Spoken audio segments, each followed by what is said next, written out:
Our last devotional for the week is still on Moses. This is the 10 Commandments. After 400 years in Egypt, the Israelites were finally free. Can you imagine how that would feel? It wasn't easy. Immediately they ran into trouble, and immediately God showed up to help. The Red Sea was in the way of their escape, so God pushed the water aside and they walked right through. They had no food to eat, so God sent birds for meat and weird flaky stuff called manna for bread.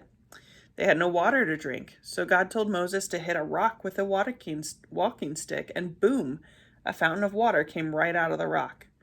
But even though God was with them, giving them everything they needed, the children of God still complained. It's too hot. We're thirsty. We're tired of eating this weird flaky stuff. Where was this new land? Why did they have to be in the desert? How long would they have to keep walking? God wanted more than just to get them to the land he promised. He wanted to make them a nation whose king was God himself. The Israelites needed more than just directions for where to go. They needed directions for how to live. They needed to understand how to be a nation ruled by God. Here they are crossing the Red Sea. You see, even though they were the children of Israel, they still sinned. Sometimes they were mean. Sometimes they would put themselves first.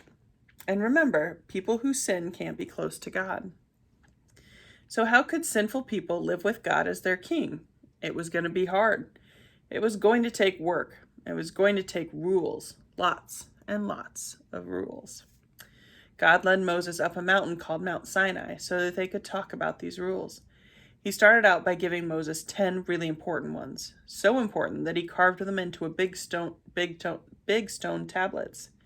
They were so important that today they have their own name, the 10 Commandments.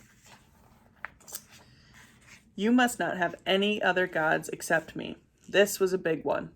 Egypt had lots of pretend gods, and some of the Israelites had started worshiping those gods instead of the true God.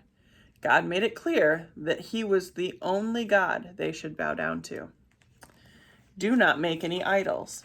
In the ancient world, an idol was usually a small statue that stood for a god.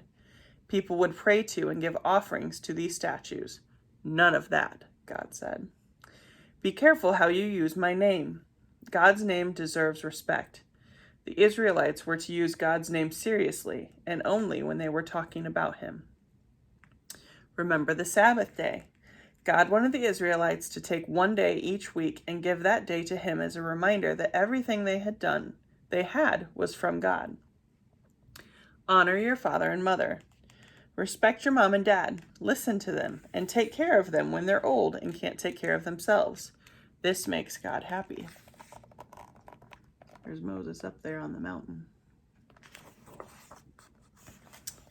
Do not murder anyone. There was a lot of murder in the ancient world, but God didn't want murder in his nation. Do not be guilty of adultery. Adultery is when you take someone else's wife or husband and act like they're your wife or husband. It's sort of like stealing, and it breaks up families, which are very important to God. Do not steal. Speaking of stealing, don't take things that don't belong to you. Do not tell lies. Be honest. Don't try to get yourself out of trouble or get other people into trouble by saying things that aren't true. Do not covet.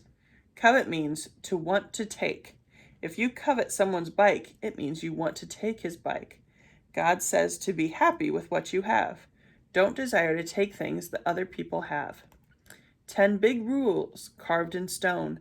But was that everything the Israelites needed to do to live with God as their king?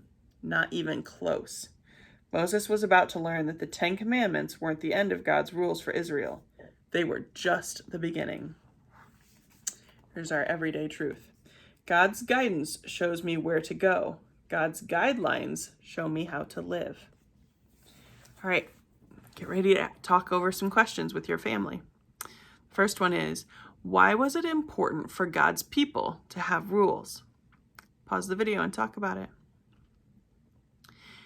If directions tell you where to go, what do rules tell you?